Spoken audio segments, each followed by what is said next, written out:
মায়ানমারে Arakan বিদ্রোহীদের উত্থানের সাথে সাথে একটি প্রশ্ন দেখা দিয়েছে, যা ভারত সহ বাংলাদেশ, ইন্দোনেশিয়া বিভিন্ন রাজ্যের উপরে যেটা প্রভাব ফেলেছে। তা হলো আরাকানের রাখাইন প্রদেশে বসবাসকারী একটি ইসলামী জনগোষ্ঠী, তারা সেখানে বিপর্যস্ত হয়ে পড়েছে। এই জনগোষ্ঠী বিভিন্ন সময়ে পূর্ববঙ্গ থেকে তারা আরাকানে পৌঁছেছিল।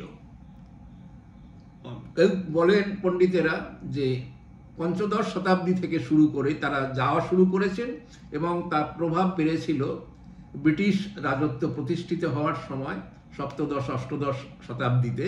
তখন তাদের সেই আরাকানে গিয়ে বসতি স্থাপন প্রচুর হয়েছিল।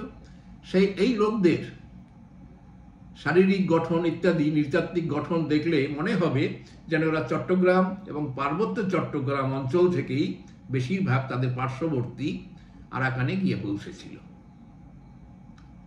এবং পৌঁছালে পরে যে সমস্যা হয়, জনসংখ্যা বেড়ে গেলে তারা কাজকর্ম না পেয়ে তারা নানান রকমের সমস্যা তৈরি করে। সেখানে সামাজিক সমস্যা, রাজনৈতিক সমস্যা, অর্থনৈতিক এবং ধর্মীয় সমস্যার উদ্ভব ঘটে। এখানেও তাই ঘটেছিল। তারা একে একে তাদের প্রতিবেশী বৌদ্ধ সম্প্রদায় গোষ্ঠী, তাদের সাথে তারা বিভিন্ন সাম্প্রতিক দাঙ্গায় লেগে পড়ে। প্রচুর পরিমাণে স্থানীয় বৌদ্ধদের তারা হত্যা করে এবং এক সময় আরাকানবাসী সমবেত হয়ে তাদের উপর অত্যাচারের মাত্রা বাড়িয়ে দেয়। এবারে এই রোহিঙ্গা জনগণ তারা পর্যুদস্ত হয়। এজন্য একটা সিদ্ধান্ত নিয়েছিল যে তাদেরকে একেবারে আরাকান থেকে পুরো উৎখাত করা হবে সম্পূর্ণভাবে। তার ফলে এই রোহিঙ্গা জনগোষ্ঠী, যারা কয়েক শতাব্দী ধরে এখানে বসবাস করেছিল, তারা সেই আরাকান থেকে পালিয়ে বিভিন্ন দিকে যেতে থাকে। একটা বড় গ্রুপ নৌকোয় করে ইন্দোনেশিয়ার বিভিন্ন দ্বীপে গিয়ে পৌঁছানোর চেষ্টা করে, কিন্তু ইন্দোনেশিয়া সরকার তাদেরকে খুব একটা অভ্যর্থনা করেনি। তারা চায়নি যে এরা এখানে ফিরে আসুক। ফলে কিছু লোক থেকে গেলেও বাকিদের ক্ষেত্রে তারা সেখানে প্রবেশ করতে দেয়নি। বাধ্য হয়ে এরা প্রতিবেশী বাংলাদেশে প্রবেশ করে। চট্টগ্রাম তাদের বাড়ি থেকে অদূরে, তাদের প্রদেশ থেকে অদূরে থাকার জন্য চট্টগ্রামের বিভিন্ন জায়গায় এসে প্রবেশ করে। কিন্তু বাংলাদেশের যে আর্থিক অবস্থা, সেখানে 10-20 লাখ বাইরের লোককে সামাল দেওয়া, তাদের জন্য খাদ্য, অন্ন, বস্ত্র, বাসস্থানের ব্যবস্থা করা বাংলাদেশের পক্ষে একটু শক্ত ব্যাপার। বাংলাদেশের ক্যাম্পে কিছু লোক থাকলেও একটা সংখ্যা চেষ্টা করেছে ভারতে প্রবেশ করার। এবং বিভিন্ন সময় গত কয়েক বছর ধরে তারা ভারতের যে পোরাস বর্ডার, যে বর্ডার সম্পূর্ণভাবে সুরক্ষিত নয়, দক্ষিণ দিকে সমুদ্র এবং নদীপথ, একদিকে রয়েছে নদী বর্ডারের মধ্যে, কোথাও পার্বত্য অঞ্চল, এই বিভিন্ন জায়গা দিয়ে বিভিন্ন সুযোগে তারা ভারতে প্রবেশ করে। কিন্তু ভারতে রোহিঙ্গাদের সংখ্যা কত বর্তমানে, এর কোনো সঠিক হিসাব নেই। কারণ অনেক রাজ্য সরকার তাদের সম্পর্কে সিম্প্যাথেটিক হওয়ায়, সহানুভূতি সম্পন্ন হওয়ায় এক্স্যাক্টলি বোঝা যাচ্ছে না যে রোহিঙ্গারা কত আছে। এমনই একটি খবর আমাদের কাছে এসেছে। আমরা দেখতে পেয়েছি যে 2017 সালে 327 জন কমপক্ষে রোহিঙ্গা জনতা তাদের পরিবার সহ বারুইপুর, দক্ষিণ 24 পরগনার বারুইপুরের হাড়দহ এবং বাসরা পঞ্চায়েত এলাকায় তাদেরকে আশ্রয় দেওয়া হয়। তাদেরকে সেখানে ছোট ছোট ঘর তৈরি করে দেওয়া হয় এবং খাদ্য, বাসস্থান, চিকিৎসা, এমনকি শিশুদের জন্য শিক্ষার ব্যবস্থাও করা হয়। এই সমস্ত ব্যবস্থার জন্য উৎসাহী ছিল সেখানকার পঞ্চায়েত। তারা বলছেন যে না, সরকার কোনো সাহায্য করেনি, আমরাই জনগণের সাহায্য নিয়ে আমরা এদের জন্যই আমাদের এই ব্যাপারটা প্রোভাইড করতাম। কিন্তু ধীরে ধীরে দেখা গেল তারা ওই আশ্রয়স্থল থেকে সবাই বিলুপ্ত হয়ে যায়। কে কোথায় চলে গেছে, এক কথায় অনেকে এখন আর উত্তর দেয় না। তারা বলে কোথায় চলে গেল আমরা কিছু জানি না, ওরা ওদের মতো করে চলে গেছে। কিন্তু ঘটনাটা হয়তোবা সেরকম নয়, হতে পারে অন্য রকমের, যে তাদের জন্য অন্য কোনো স্থায়ী ব্যবস্থা করা হয়েছে। কারণ বহু ভাষাভাষীর দেশ, বহু জনসংখ্যার দেশে 2-4 লক্ষ লোক এসে এদিক ওদিকে ঢুকে গেলে তাদেরকে আলাদা করে খুঁজে বের করা খুব একটা সহজ ব্যাপার নয়। এবং এই নিয়ে একটা চাপান উত্তর চলছে।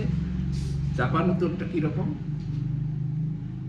যে কেন্দ্র বলছে রাজ্যগুলো সহযোগিতা করছে না, প্রবেশ করতে দিচ্ছে এবং তাদের আশ্রয় দিচ্ছে। এই কথাটা উঠেছে গত বছরের 5ই আগস্ট থেকে।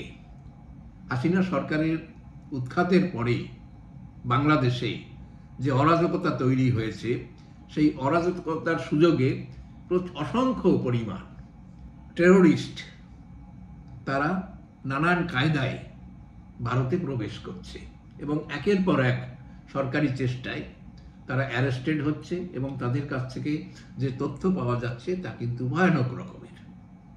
এমনকি তারা জেলখানায় বসে, ভারতের জেলে বসেও তারা তাদের গ্রুপকে মোবিলাইজ করছে, অর্গানাইজ করছে।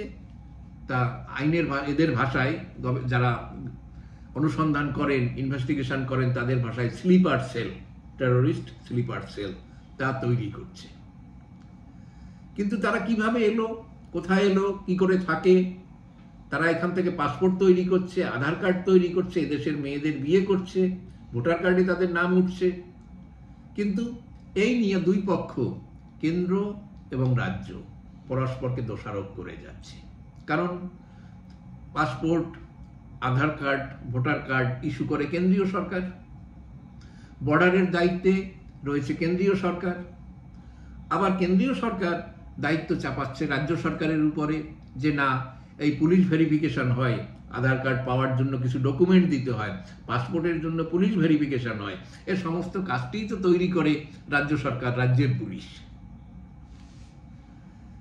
কোন ঘটনা এইভাবে পারস্পরিক দোষ বা দোষারোপ না করে যেটা করা উচিত তা হলো সংঘবদ্ধভাবে দুই পক্ষেরই উচিত যে এই ধরনের অনুপ্রবেশ, বিশেষ করে আতঙ্কবাদীদের অনুপ্রবেশ দেশে বন্ধ করা দরকার। না হলে যে কোনো সময় বড় রকমের বিপর্যয় হবে। এইখানে আমাদের একটা নীতি গল্প, নীতিমূলক গল্প, নীতি শিক্ষার দিক আছে, তা মনে পড়ে গেল।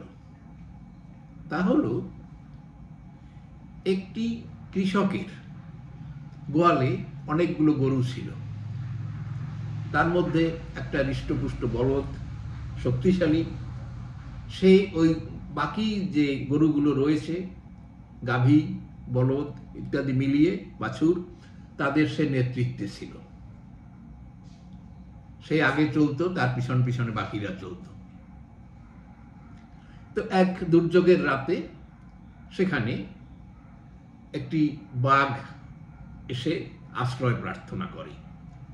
বলল যে আমি কোথাও থাকার জায়গা পাচ্ছি না, এই দুর্যোগ, ভয়ানক বৃষ্টি হচ্ছে, গাছপালা পড়ছে, আমি কোথায় চাপা পড়ে মরবো, আমি একটু তোমাদের সাথে আশ্রয় দাও। তিনি তাকে আশ্রয় দিলেন। বলদ সে বলল, না, কোথায় যাবে তুমি, ঠিক আছে থাকো, তুমিও তো একটা পশু আমাদের মতো, চতুষ্পদ, থাকো। কিন্তু বাঘ সেখানে ঢুকে দেখে নানান ধরনের অ্যাট্রাকটিভ খাবার তার কাছে রয়েছে ওখানে। তো সে কি কৌশলে বাঘ তাদেরকে খাবে, এটা চেষ্টা করার জন্য সে বলল যে ওই যে কোণে যে একটা বুড়ো গরু রয়েছে, ও তোমাদের কোন কাজে লাগে? তো সেই সর্দার সে বলল, না, ও তো কোনো কাজেই লাগে না, ও আমাদের এখানে শুধু খাচ্ছে, আর ওর উপরে মালিক খুব যত্ন নিচ্ছে যে না, এ আমাদের এক সময় খুব সেবা করেছে, কাজেই ওর যে এখন কষ্ট, কাজ করতে পারছে না, সেটা দেখা যাবে না, ওর চিকিৎসা, ওর খাবার আমাদের থেকে আলাদা, কিন্তু ও খেয়ে দিয়েই ওখানে থাকে। তো ও বললো, তাহলে একটা কাজ করি, তোমাদের এই সমস্যার সমাধান আমি করে দিই। এই বলে সেই বুড়ো যে গরু ছিল তাকে ও মেরে ফেললো, মেরে বাইরে নিয়ে গিয়ে টেনে বাইরে নিয়ে গেল, সেখানে বসে ওকে 2-3 দিন বসে খেলো।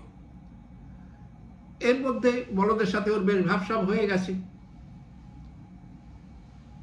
প্রথমে বুড়ো গরুকে খাওয়ার পরে ওর আবার যখন খিদে শুরু হলো, তখন ও কৌশল করে একটা বাছুরকে নিয়ে গেল ওখান থেকে।